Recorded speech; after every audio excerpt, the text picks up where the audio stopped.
caretaker or the storyteller or whatever it was comes in. He's like, so, redemption, eh?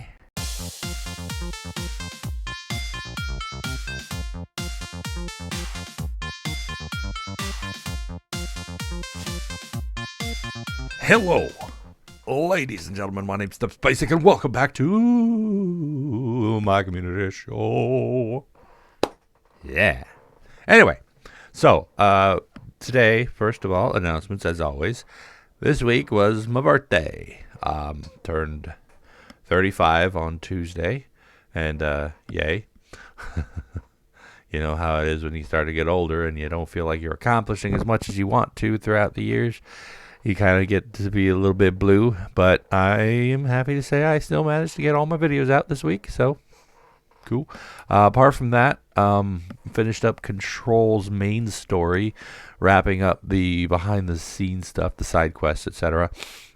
And I've got a good number of, I got the DLC as well to do.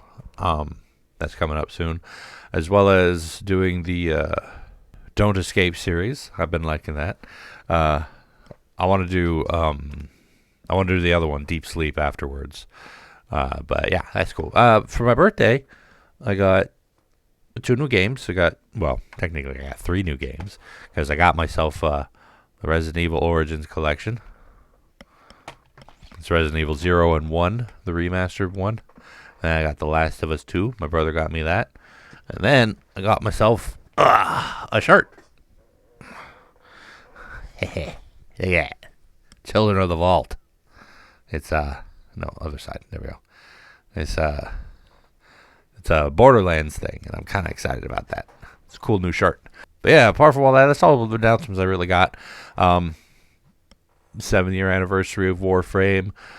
I mean, you've seen that episode already. That's cool.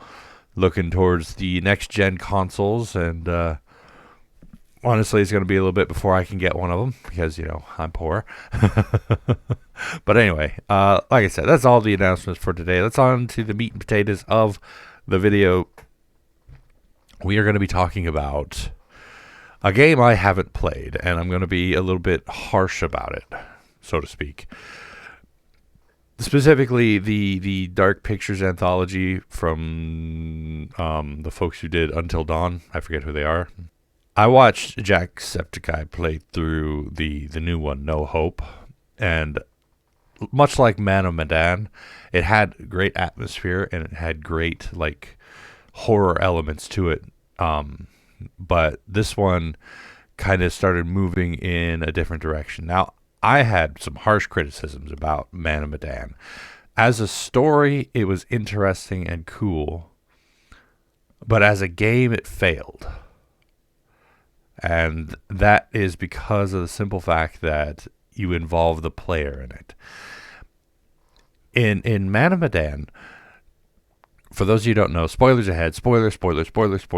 Okay, I warned you, what's going on. Man of Medan was an abandoned ship with gold, and everyone's like, oh, everyone wants to get this gold, but the gold actually turns out to be some sort of a toxic thing that makes people hallucinate.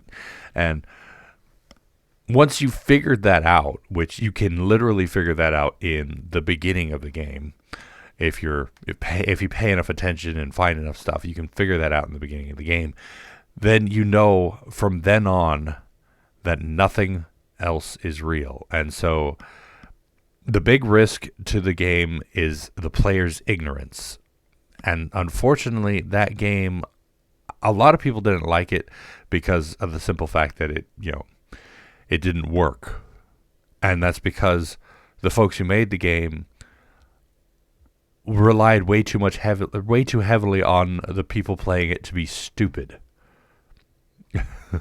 No offense if you didn't notice it right away, but with the Manchurian Gold stuff causing hallucinations, you basically figure that out almost immediately, and then you start to see connections that are oh yeah, so it is all just fake. So every time you run into a monster in the game, it's oh, so these are my friends. If I kill them, then I get the worst ending of the game. So yay.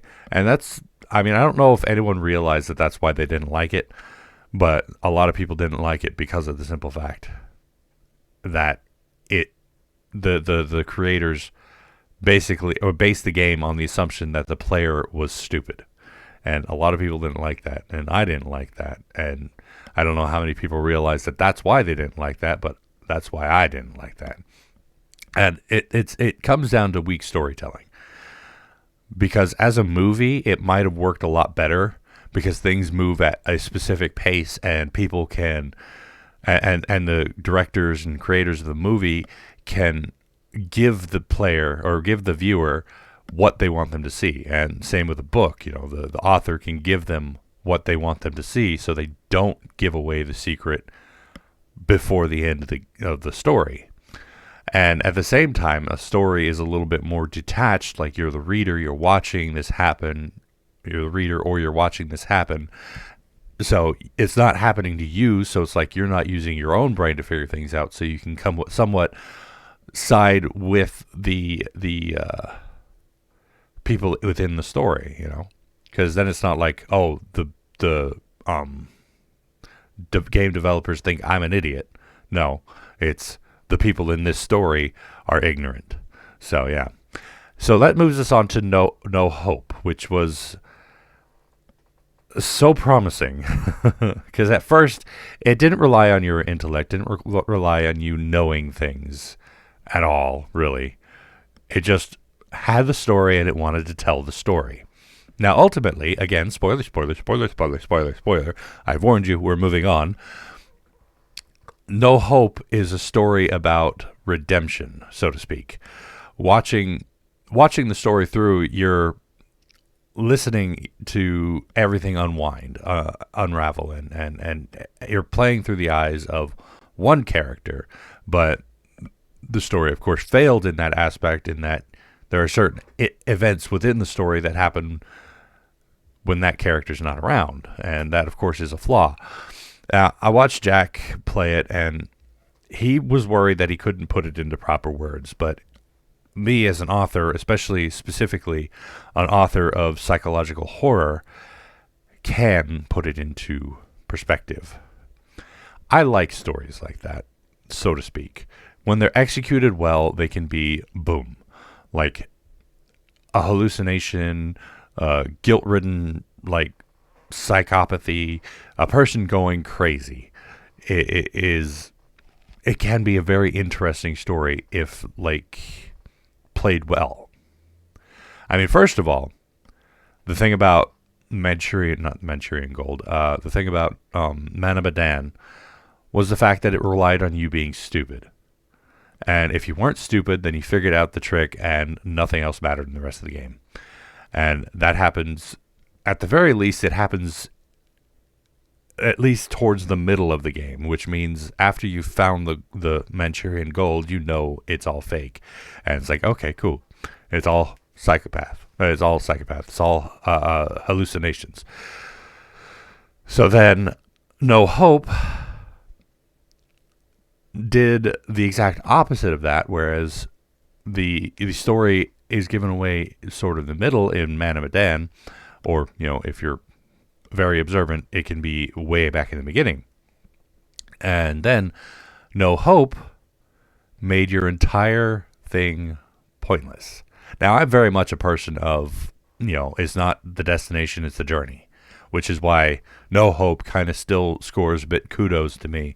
But it relied way too heavily on a lot of other aspects. But the ending of it made the entire journey pointless.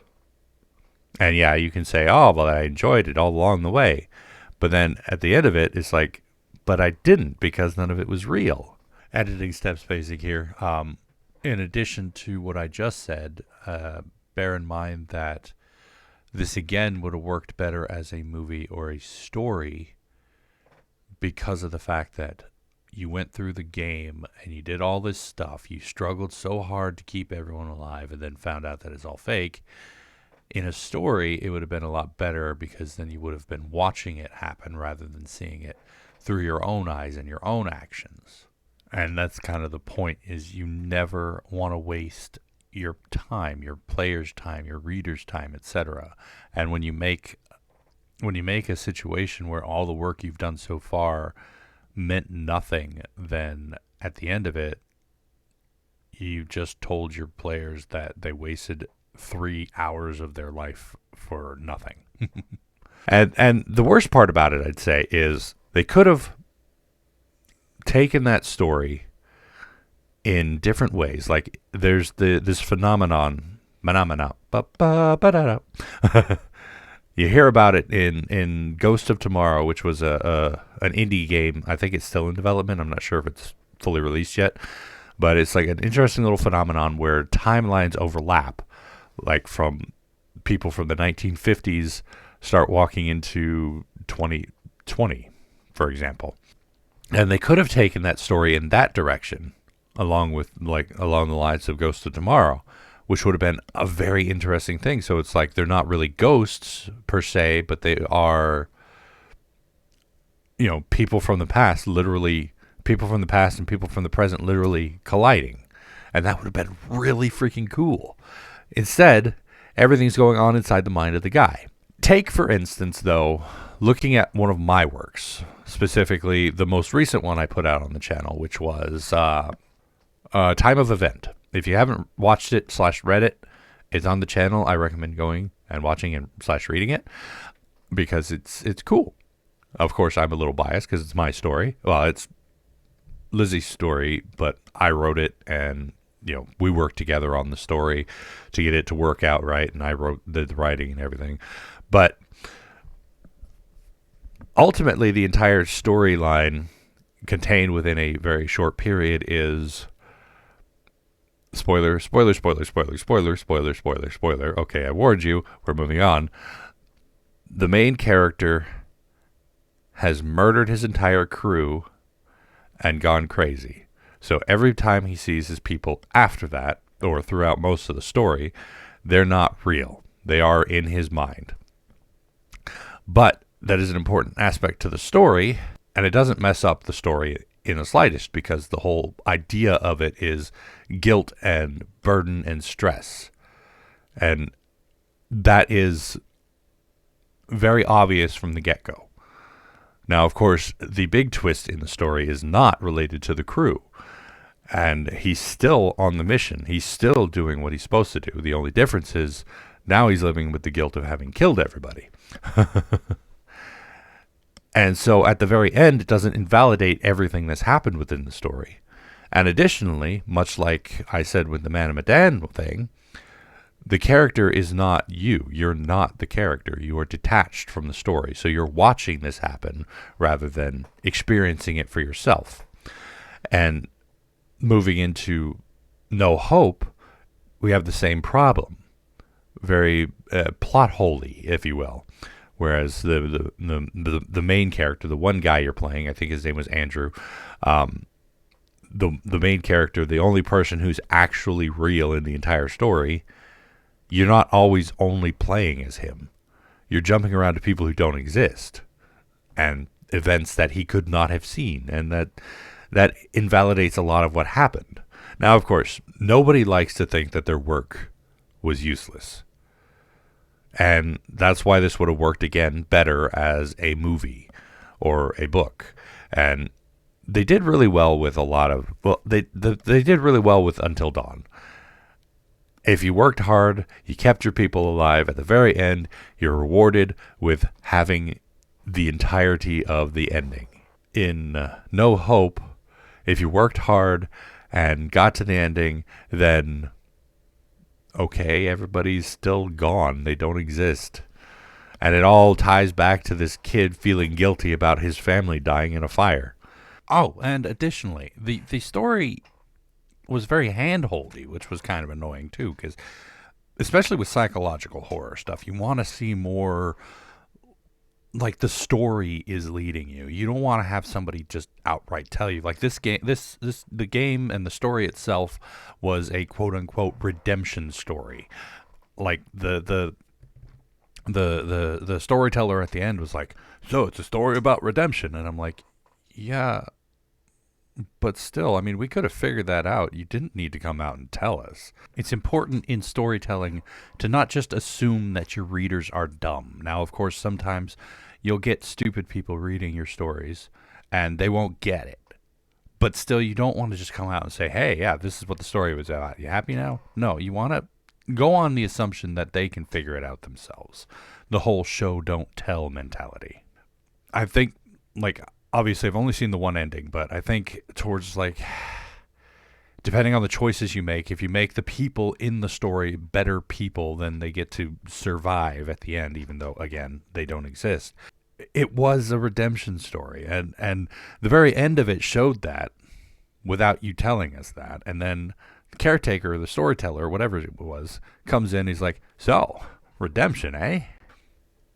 But there's some tie-ins to Salem witch trials, and it's like, that has absolutely nothing to do with the story. Why is it even here? And then, of course, it relied way too heavily on jump scares rather than creep factor, and I love creep factor more than jump scares. And so all around, even though it was kind of a fun ride with an interesting story, once you get to the end of it, the story doesn't matter, and you failed on every part. I don't know. They got a third one coming out. Dark Pictures Anthology's got a third one coming out, and I may end up picking it up, but I may also just do what I did this last time and the previous time and watch somebody else play it, because honestly, they've kind of disappointed me too much. Hopefully if they do well, I will pick it up and I will be like, I will sing their praises, because I'm a good person like that. But anyway, apart from all that, I don't know how informative I was. I was trying my best to express the issues with the game, with the story. Now, there are other issues with the game, obviously. It's interactive storytelling, and there's always going to be issues like that. But anyway, apart from all that, that's all for me for today. Let me know what your thoughts are about this, and if you've seen it. If you haven't, then, well, I'm sorry I spoiled everything for you, but at least I warned you first. But anyway, apart from all that, thank you all so much for joining me for this episode of the Community Show. Hopefully you enjoyed it, and if you did, please go and poke that like button for me. If you'd like to see more from me, make sure to hit that subscribe button. And of course, as always, you are more than welcome to leave a comment in the comment section down below, and I'll get back to you as soon as I can. Oh, and I can if I can, you know all that jazz. And tune in next time for another topic and another time. And until then, good night.